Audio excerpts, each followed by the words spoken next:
దేవుని ఉచిత కృప వలన ఈ దినాన్ని చూడగలుగుతున్నాం. మీ అందరికీ పునరుద్ధాన ఆశీర్వాదములు కలుగునుగాక.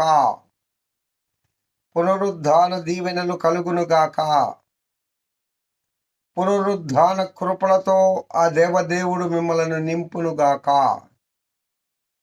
ఏమండి, ఈ ఆశీర్వాదాలన్నీ రావాలంటే ఈ దినం మనం ఏం చేయాలా చెప్పండి?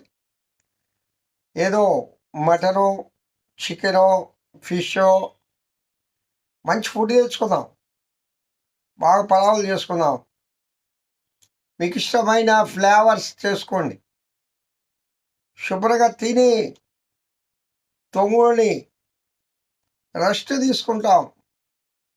భుక్తాయాసం, శరీరాయాసం రెండూ తీర్చుకుంటాం. అలానే వాళ్ళు ఇప్పుడు కొంగరొత్తగా బయలుదేరారు మన క్రిస్టియానిటీలో కూడా. ఏవయ్యా ఆరాధన టీవీలో చూసుకోవచ్చు, బెడ్ మీద పడుకొని అబ్బో పలాని భక్తుడు, పలానా ఆయన, పలానా, అసలు ఆరాధన టీవీలో పెడుతున్నారు కదా. ఒక ఆయన నాతో వింత వాదన చేశాడండి. ఏమండి, సండే ఆరాధన, మొదటి ఆరాధన, రెండవ ఆరాధన, మూడవ ఆరాధన, ఇవన్నీ కూడా రిలే ఎందుకు ఇస్తున్నారు టీవీలో, యూట్యూబ్లో ఎందుకు వస్తున్నాయి? చర్చికి రాలేని వాళ్ళు చూడమనే కదా అర్థం. కాబట్టి వారం అంతా డ్యూటీ చేసాం, కొంచెం ప్రాణం అలసిపోయింది, మంచి ఫుడ్ తెచ్చుకొని తిని మనం అనుకున్న టైంలో టీవీలో ఉంటాయి కదా, ఆరాధనలో పాల్గొంటాం కదా అంటాడు. నూతన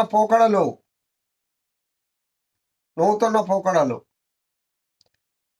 పరిశుద్ధ సమాజముగా కూడి మేము నిన్ను ఘనపరుతము అంటాడు భక్తుడు. ఇదిగో మీరందరూ కూడా సమాజముగా కూడి నన్ను ఘనపరచుడి అని యెహోవా దేవుడు చెప్తాడు. మనందరికీ దేవాలయాలు ఎందుకు? మనమంతా సమాజముగా కూడి, సంఘముగా కూడి దేవుని ఆరాధించడంలో ఆ పొందే ఆశీర్వాదాలే వేరు. నిజంగా ప్రియులరా, ఈ పునరుద్ధాన ఆశీర్వాదం పొందాలంటే ప్రభు సన్నిధికి తప్పకుండా వెళ్ళాలి.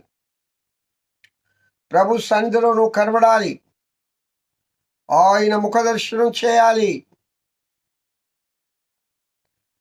1000 దినాల ఆశీర్వాదాలు